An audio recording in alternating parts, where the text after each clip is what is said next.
ইতিমধ্যে সংস্কার কমিশনের সাথে বিস্তারিত সময় নিয়ে আমাদের কথাগুলো আমরা তুলে ধরার চেষ্টা করেছি।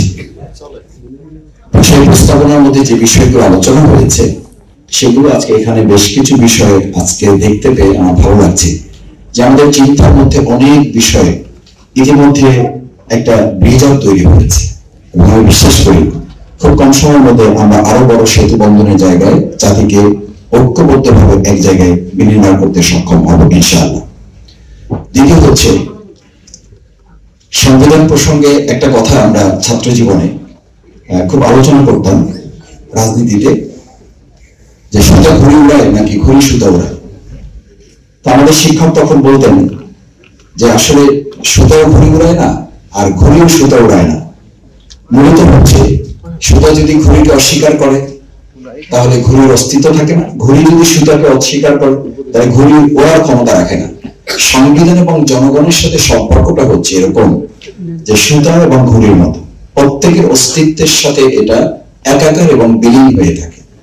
আমি মনে করি সংবিধান সংস্কার এবং অন্যান্য সংস্কারে আমাদের যত বেশি মনোযোগ দেওয়া প্রয়োজন তার চেয়ে আমরা যারা এখানে আছি, আমরা মানুষের প্রতিনিধিত্ব করি, জনগণের প্রতিনিধিত্ব করি, রাষ্ট্রের বিভিন্ন জায়গায় যারা প্রতিনিধিত্ব এখন করছেন তাদের ব্যক্তিগতভাবে আমাদের চিন্তা, দৃষ্টিভঙ্গি, পরিকল্পনা সংস্কারগুলো অত্যন্ত অনিবার্য। কারণ মাননীয় আইন উপদেষ্টা একটা কথা বলে গিয়েছেন, আমি এই কথাটা সূত্র ধরে আমার নিজের কথাটা এই কারণে বলছি, আমার 142টা মামলা ছিল, মামলাগুলো 7 মাসে জামিন হয়েছে। আমার 4.5 বছর পর আমাকে বের হতে হয়েছে এবং 3 বার বের হওয়ার পর 4র্থবার যখন আমি জেল থেকে বের হই তখন বিভিন্ন গোয়েন্দা সংস্থা যখন আমাকে গাড়িতে তোলে তখন এই মাননীয় আইন উপদেষ্টা মহোদয় যেটা বললেন যে অনেক ক্ষমতা আছে, সেই অনেক ক্ষমতা কিন্তু আমি নো অ্যারেস্ট নো হ্যারেস একটা পেপার আমার কাছে ছিল, আইনজীবী আমাকে পরামর্শ দিয়েছিলেন যে আপনি এটা সাথে নিয়ে বেরোবেন। টানা 7ম মতো বেস্ট টিস্যু পেপার ব্র্যান্ড হিসেবে স্বীকৃতি পেয়েছে বসুন্ধরা টিস্যু। আপনাদের এটা এই জন্য বলে রাখি যে সংবিধান, তারপরে জাস্টিস, চিফ জাস্টিস, এই জায়গাগুলো যত গুরুত্বপূর্ণ তার চেয়ে আমাদের রাষ্ট্রের নির্বাহী জায়গাটা তার চেয়ে গুরুত্বপূর্ণ, তার চেয়েও গুরুত্বপূর্ণ এই রাষ্ট্রটাকে আসলে রাষ্ট্র তার জায়গায় ধারণ করে কিনা। কারণ দুটো কথা বড় প্রয়োজন মনে করছি। আমি যখন গাড়িতে উঠি, আমার শ্রদ্ধেয় শহীদুল আলম ভাই, আমি বের হওয়ার পর আমি দেখা করে একবার কথা বলেছি, আমি জানি না শহীদুল আলম ভাই মনে আছে কিনা, বলেছিলাম যে আমি এক হাতে আমার একটা কোরআন শরীফ ছিল, কিচ্ছু নিয়ে বের হয়নি, কারণ তখন আমার অজানা আতঙ্ক ছিল যে আদৌ বের হয়ে বাসায় বসতে পারবো কিনা।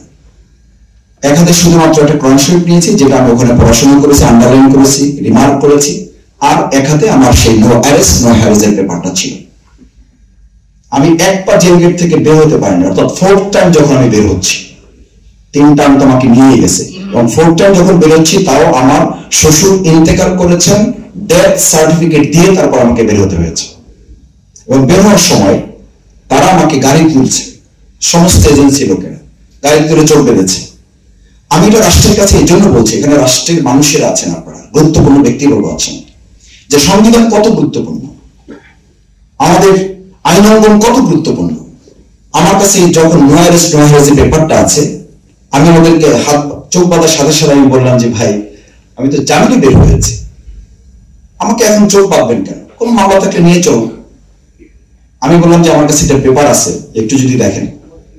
ওনারা সাথে সাথে আমার চোখ বাঁধা আমার পেপারটা সাথে নিলেন, নিয়ে বললেন যে মাসুদ ভাই সবই তো বুঝেন আপনারা। আমি বললাম আমি তো সব বুঝি না, একটু যদি বলেন। তো বললো যে শোনেন, আপনার হাতে যে পেপারটা আছে ওই পেপারটা, আমার হাত ধরে বলতেছে ওই পেপারটা সত্যি হলো এই পর্যন্ত, আমার হাত ধরে বলতেছে এই পর্যন্ত, আর আমরা যারা আসছি আমাদের ক্ষমতাটা হলো এখানে আমার আঙুল রাখতেছে, আমাদের ক্ষমতা হলো এই পর্যন্ত। আমি আজকে এখানে আইন উপদেষ্টা মহোদয় থাকলে ওনার কাছে খুব বিনয়ের সাথে জানতে চাইতাম যে এই যে আমাদের এত ক্ষমতা, এত ক্ষমতা দেয়া আছে, তারা আমাদেরকে আটকালো কোথায়? আমরা কোথায় নাগরিক হিসেবে আটকে গেলাম 15 বছর? কোথায় আমাদেরকে চোখ বেঁধে রাখা হলো? 4 দিন আমাকে আটকে রাখা হলো শুধু নতুন মামলা খোঁজার জন্য। আমি শুধু আমার কথাগুলো বলার জন্য বা আমার কাহিনী শোনানোর জন্য আমি এটা বলছি না, বলছি যে আমাদের চিন্তা, দৃষ্টিভঙ্গি, পরিকল্পনা এইসবের যদি মন মগজ থেকে পরিবর্তন না আসে, কাগজে কলমে আজকে যা এখানে উল্লেখ করা হয়েছে সবই গুরুত্বপূর্ণ। সেইখানে আমরা তখন বলতাম যে, আমরা প্রায় শুনি যে সংবিধান হচ্ছে একটা মাকড়সার জালের মতো, আইন হচ্ছে একটা মাকড়সার জালের মতো। শক্তিমান যারা তারা ছিঁড়ে বের হয়ে যায়, দুর্বল যারা আটকা পড়ে যায়।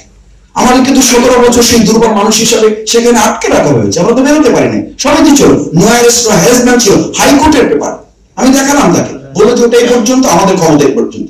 শুধু এটি শেষ কথা নয়, আরেকটা কথা না বললে আমার সেই সময়ের কষ্টের কথাটা জাতির সামনে তুলে ধরা অন্ধকারে থেকে যাবে। তখন একজন আমাকে কানে কানে বললো, মাসুদ ভাই, আপনার বের হওয়াটা শুধু এই দেশের সাথে সম্পর্কিত নয়। আমাদের জনতা এখন যে স্লোগান তুলেছে, একটা রাষ্ট্রের কথা বলে আরেকটা আমাদের দেশের কথা বলে, ঢাকা না দিল্লি, এই কথা কেন বলে? বলার তো একটা প্রেক্ষাপট তৈরি হয়েছে। আমাকে বলা হলো, আপনি শুধু বাংলাদেশের সাথে কথা বলে বেরোতে পারবেন না, আপনাকে অন্য জায়গায় কথা বলে তারপরে বের হওয়ার সিদ্ধান্ত নিতে হবে। This is scenario.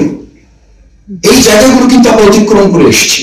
সেই জন্য আমি আজকে এখানে যারা এই নাগরিক কোয়ালিশন, আপনারা সুন্দর আয়োজন করেছেন, আমরা অভিনন্দন জানাই।